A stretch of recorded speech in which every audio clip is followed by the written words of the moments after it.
നമസ്കാരം.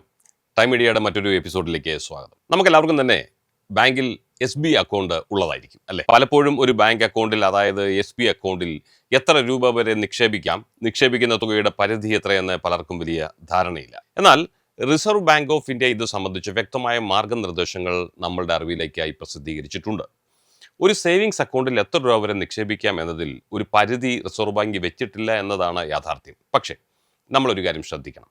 നമ്മൾ വലിയ തുകകൾ നിക്ഷേപിച്ചാൽ ആ അക്കൗണ്ട് ആദായ നികുതി വകുപ്പിൻ്റെ നിരീക്ഷണത്തിൽ വരും എന്ന കാര്യം മറക്കരുത്. അതായത് വലിയ രീതിയിലുള്ള പണം നിക്ഷേപിച്ചാൽ ആദായ നികുതി വകുപ്പിൻ്റെ നിരീക്ഷണത്തിൽ ഉൾപ്പെടാനിടയുണ്ട് എന്ന കാര്യം എപ്പോഴും നമ്മുടെ ശ്രദ്ധയിൽ ഉണ്ടായിരിക്കണം.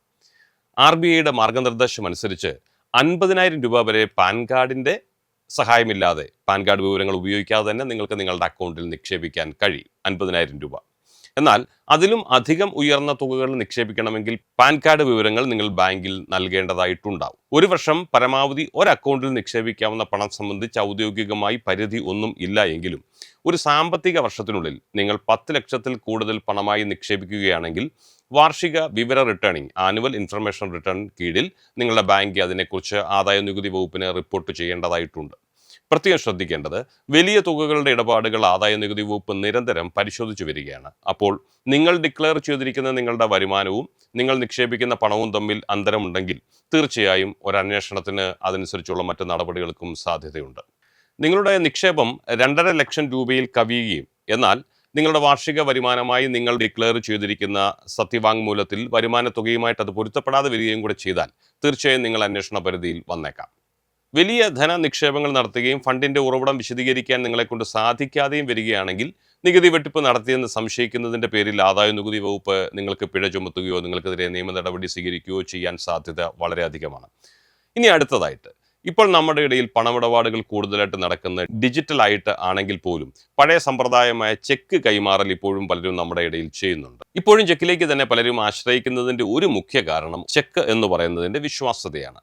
ചെക്ക് ഉപയോഗിച്ചുള്ള പണമിടപാടുകളിൽ പിഴവ് സംഭവിക്കാനുള്ള സാധ്യത ഡിജിറ്റൽ ട്രാൻസാക്ഷനേക്കാൾ വളരെ കുറവാണ് എന്നതാണ് മറ്റൊരു പ്രത്യേകത. അതുകൊണ്ട് തന്നെ വലിയ തുകകൾ കൈമാറുമ്പോൾ അപകട സാധ്യത പൊതുവെ കുറവാണ് ഈ ചെക്ക് ഉപയോഗിച്ചാൽ. ഇത്തരം ട്രാൻസാക്ഷനുകളിൽ അങ്ങനെയൊരു ഗുണമുണ്ട്. എന്നാൽ ചെക്ക് ഉപയോഗിക്കുമ്പോൾ ജാഗ്രത പുലർത്തണം. കാരണം വളരെ ചെറിയ തെറ്റുകൾ വരെ ചെക്ക് മടങ്ങാൻ കാരണമാവും. അപ്പോൾ നമുക്ക് സമയനഷ്ടമുണ്ടാവും. ഇങ്ങനെ ചെക്ക് മടങ്ങുമ്പോൾ അഥവാ വണ്ടി ചെക്ക് എന്ന രീതിയിൽ കേസ് വരാം. അത് ചിലപ്പോൾ നിങ്ങളെ ജയിലിൽ വരെ കൊണ്ടുവന്ന് എത്തിച്ചേക്കാം. അതിനാൽ ചെക്ക് നൽകുന്നത് വളരെ ശ്രദ്ധിച്ചു വേണം. ചെക്ക് ബൗൺസ് ആകാതിരിക്കാൻ ശ്രദ്ധിക്കേണ്ട 1-2 കാര്യങ്ങൾ പറയാം. ഒന്നാമതായിട്ട്, ചെക്കിൽ ഒപ്പിടുന്നതിന് മുൻപ് മതിയായ തുക നിങ്ങളുടെ അക്കൗണ്ടിൽ ഉണ്ടെന്ന് ഉറപ്പുവരുത്തുക. സാമ്പത്തിക വിശ്വാസ്യത ഉയർത്തിപ്പിടിക്കാനും നിയമപരമായ പ്രത്യാഘാതങ്ങൾ ഒഴിവാക്കാനും ഒരു ചെക്ക് നൽകുന്നതിന് മുൻപ് മതിയായ ഫണ്ട് സൂക്ഷിക്കേണ്ടത് പരമപ്രധാനമാണ്. ബാങ്ക് അക്കൗണ്ടിൽ മതിയായ പണമില്ലാതെ ഒരു ചെക്ക് ഇഷ്യൂ ചെയ്താൽ ചെക്ക് ബൗൺസ് ആവുകയും അത് നിയമപ്രശ്നങ്ങൾക്കിടയാക്കുകയും ചെയ്യുമെന്ന് നിങ്ങൾക്കറിയാമല്ലോ. ഇനി ചെക്കിൽ തീയതി കൃത്യമായിട്ട് എഴുതുന്നത് ശ്രദ്ധിക്കണം. ചെക്കിലെ തീയതി ശരിയാണെന്നും അത് ഇഷ്യൂ ചെയ്യുന്ന ഡേറ്റുമായി പൊരുത്തപ്പെടുന്നുണ്ടെന്നും അത് ഉറപ്പാക്കേണ്ടതുണ്ട്. ചെക്ക് നൽകുന്ന വ്യക്തിയുടെയോ ബിസിനസിൻ്റെയോ പേര് വ്യക്തമായും കൃത്യമായും എഴുതുക എന്നതും ഏറെ പ്രധാനപ്പെട്ടതാണ്. ശരിയായ പേരെഴുതിയാൽ മാത്രമേ ചെക്ക് ഉദ്ദേശിച്ച സ്വീകർത്താവിലേക്ക് എത്തുകയുള്ളൂ. പേരെഴുതുന്നതിൽ തെറ്റുവന്നാൽ ചെക്ക് നിരസിക്കാനിടയുണ്ട്. ഇനി തുക എഴുതുമ്പോൾ അത് 2 തവണയൊന്ന് പരിശോധിക്കണം. ചെക്ക് ലീഫിൽ തുക എഴുതുമ്പോൾ ഏറെ ശ്രദ്ധിക്കണം. ചെക്കിൽ നിങ്ങൾ എഴുതുന്ന തുക രണ്ടാമതൊന്നുകൂടി പരിശോധിച്ചില്ല എങ്കിൽ വലിയ നഷ്ടങ്ങൾ ഉണ്ടാവാം.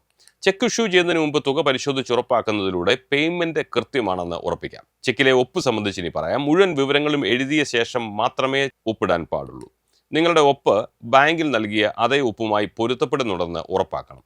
ചിലർക്ക് പലതരം ഒപ്പുകളുണ്ട്. അങ്ങനെ ചെക്കിൽ ഒപ്പിട്ട് കൊടുക്കുമ്പോൾ ബാങ്ക് അത് നിരസിക്കുന്നത് ഒരു സ്ഥിരം പ്രശ്നമാണ്. അപ്പോൾ ഇങ്ങനെ ചെക്കിലെ ഒപ്പിൽ പൊരുത്തക്കേടുണ്ടായാൽ ബാങ്കിൽ സമർപ്പിച്ചിരിക്കുന്ന ഒപ്പുമായി ഇത് ചേർച്ചയില്ലെങ്കിൽ ഈ ചെക്കിനെ ബാങ്ക് നിരസിക്കും.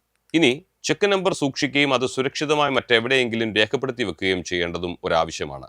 ഏതെങ്കിലും തരത്തിലുള്ള തട്ടിപ്പുകളോ മറ്റോ ഉണ്ടായാൽ നിങ്ങൾക്ക് ഈ ചെക്ക് നമ്പർ ഉപയോഗിച്ച് സംശയങ്ങൾ തീർക്കുകയോ ബാങ്കിന് അത് കൈമാറുകയോ ചെയ്യാൻ കഴിയും.